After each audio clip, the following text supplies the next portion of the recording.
کرنا ہے تو ہماری فورسز کو، پولیس فورس کو بالکل خوف میں نہیں آنا چاہیے.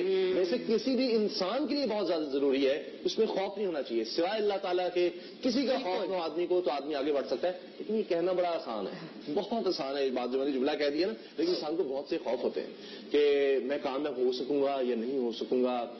اچھا میں نے یہ کام کیا تو پتہ نہیں کیا ہو جائے گا، میں ناکام ہو گیا تو کیا ہوگا، میں تو زندگی تباہ ہو جائے گی. تو یہ خوف انسان کو. اور ایک اور چیز اور لائٹر نوٹ، میں نے اگر دوسری شادی کر لی تو کیا ہوگا، کیسے ہوگا. یہ تو خوف نہیں ہے، اس کا بالکل کوئی خوف نہیں. اچھا ہمارے ساتھ جی ون اینڈ اونلی اختر عباس صاحب موجود ہیں اور ہمیں ہمیشہ جو ہے وہ بہت زیادہ موٹیویٹ کرتے ہیں اور ہمیں بہت زیادہ اچھی چیزیں جو ہے وہ بتاتے ہیں. تو اختر صاحب سے اس بارے میں پوچھتے ہیں. اختر صاحب یہ بتائیے جو یہ ناکامی کا ڈر ہوتا ہے اس کو ہم کس طرح جو ہے وہ اوور کم کر سکتے ہیں. مطلب یہ کئی دفعہ یہ لگتا ہے کہ جو ہم سوچ کے اپنا جو ہے وہ حال زیادہ خراب کر لیتے ہیں اور ہم پازیٹیوٹی اپنی کھو بیٹھتے ہیں اس میں. ڈاکٹر ماریہ جو سیلف ہیلپ کے ماہرین ہیں وہ بڑی مزے کی بات کہتے ہیں. وہ کہتے ہیں کہ خوف بڑوں کا دیا ہوا سب سے برا تحفہ ہے جو انہیں کو واپس کر دینا چاہیے. بنیادی طور پہ یہ جتنے خوف ڈر ہوتے ہیں نئے لوگوں میں کم ہوتے ہیں. پرانے لوگ تعلقات ٹوٹنے کا خوف، رات کو مطلب ہر چیز جو وہ ڈرے ہوئے ہوتے ہیں سوچنے سے، کسی منظر سے، کسی خیال سے وہ آگے منتقل کر دیتے ہیں. تو اس پہ تو بڑی آسانی سے قابو پایا جا سکتا ہے. یعنی آپ ڈرنا بند کر دیں، خوف کم ہو جائے گا. ویسے آپ کو مزے کی بات بتاؤں، 18 ماہ کی عمر میں بچے کو والدہ پہلا خوف دیتی ہے جس کا وہ اظہار 24 ماہ کی عمر میں کرنا شروع، باقاعدہ چیزوں سے ڈرنا شروع کر دیتا ہے، آوازوں سے، بلیوں سے، چھپکلیوں سے. آپ کو میری والدہ نے ہمیں چھپکلی کا خوف سے بڑے مزے سے دور کیا. لڑکیاں بہت ڈرتی ہیں، آپ بھی ڈیفینیٹلی ڈرتی ہوں گی. بالکل نہیں، میں چھپکلی سے بالکل. آپ اسامہ سے تو نہیں ڈرتے لیکن یہ چھپکلی سے نہیں ڈرتی، ان سے سب لوگ ڈرتے ہیں. اچھا، انہوں نے یہ کہا کہ اگر تم چھپکلی مارو تو 4 آنے تم سب کو انعام ملے گا. چھوٹے ہم ہوتے تھے تو ہم باقاعدہ اپنے جوتے اتار کے چھپکلی کے پیچھے بھاگتے تھے تو اس کی دم قابو آ جاتی، چھپکلی نہیں مرتی تھی. وہ رات تھوڑی چالاک اور تیز ہوتی ہے لیکن وہ خوف کم ہو گیا.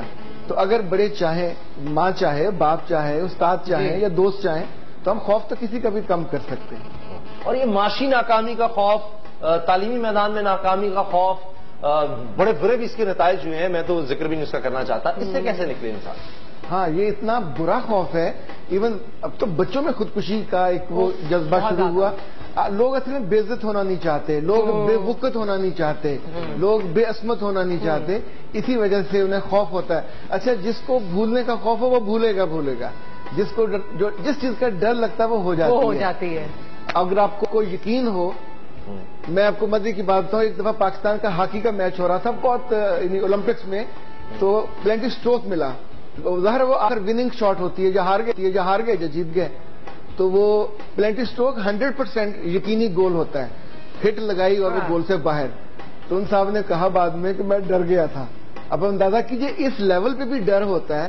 So basically it's all about self confidence. You need to keep on telling yourself yes you can. آپ کر سکتے ہیں اور آپ کا جو ہے وہ نہیں ہو، ڈر نہیں ہو. لیکن ایک چیز میں اگر مجھے اجازت دیں میں اختر صاحب سے پوچھوں. اصل جس طرح بھی ہم نے بات کی تعلیمی میدان میں جو ہے وہ بہت ناکامی سے ڈر اسٹوڈنٹس کو یہ بہت زیادہ ہوتا ہے. لیکن اس میں ایک اور چیز بھی ہے، مطلب پیرنٹس کے لیے ایک بڑا ڈیفیکلٹ وہ ہوتا ہے کہ اگر آپ ان سے کہیں کہ اچھا ٹھیک ہے کچھ نہیں ہوگا تو شاید بچہ پڑھنا بند کر دے. اگر آپ اسے کہیں گے کہ اچھا نہیں بہت زیادہ اس کو کریں گے تو شاید اپنے سر پہ طاری کر لے. تو کیا کرنا چاہیے؟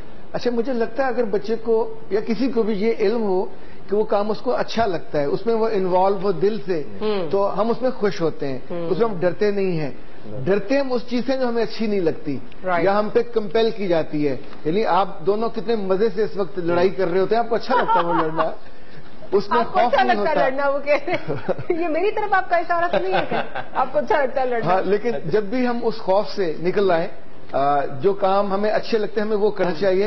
اگر ڈاکٹر آپ کا بننے کا دل نہیں ہے تو والدین جب بھی جبر کریں گے، انجینئر بننے کا دل نہیں ہے وہ جبر کریں گے. سر آخر میں ایک بڑا اہم سوال ہے کہ اللہ تعالیٰ کا فرمان ہے نا، رحمتی سابقت غضبی، میری رحمت میرے غضب پر حاوی ہے. تو اللہ کا خوف اپنی جگہ، لیکن اللہ کی محبت کو کس طرح دل میں بسایا جائے؟ بہت امپورٹنٹ. اچھا، ہمارے ہاں بزرگ اتنا ظلم کرتے ہیں کہ اللہ سے ڈرا کے انہوں نے ہمیں اللہ سے دور کر دیا. جیسے ہم نے دیکھا کہ ماں اپنی محبت ڈالتی ہے، باپ کا خوف ڈالتی ہے. ابا جی بیچارہ ایک سمبل بنا ہوتا ہے ڈر کا، آئے گا تو مارے گا. ایسے وہ ممتاز مفتی صاحب کہا کرتے تھے، ہم نے اللہ کو ایسا بنا دیا جیسے ڈنڈے والا بابا ہے، وہ آئے گا تو آ کے مارے گا. اللہ از سو کائنڈ. وہ یہ دنیا اس کی محبت کا مظہر ہے جی. اور خوف کا دور کرنے کا سب سے بنیادی جو کیا کہنا راز ہے یہ کہ اللہ سے بندہ جڑ جائے، اس سے آپ محبت کریں، اس سے مانگیں، وہ تو آپ کی آنکھوں میں آ جاتا ہے، آپ کی پوروں میں آ جاتا ہے، آپ کے لفظوں میں آ جاتا ہے، جو آپ چاہتے ہیں آپ کو دے دیتا ہے. اللہ کے رسول نے کہا تم اللہ سے مانگو اور جو مانگو گے تمہیں وہ دیتا ہے. اس سے زیادہ محبت کرنے والی ذات تھی اور کوئی ہے ہی نہیں جی. بہت شکریہ آپ کا سر، آپ تشریف لائے، آپ نے ہمیں وقت دیا اور ہمیشہ کی طرح بہت زیادہ آپ نے ہمیں موٹیویٹ کیا اور بڑی اچھی باتیں کی. اسی طرح سے ہم آپ کو سر یاد کرتے رہیں گے. Thank you. آپ مصنف کی کتابیں بھی لکھی ہیں اور میرا خیال ہے آپ کی کتابیں پڑھ کے بھی جس طرح لوگ موٹیویٹ ہوئے ہیں وہ بھی ایک بہت بڑی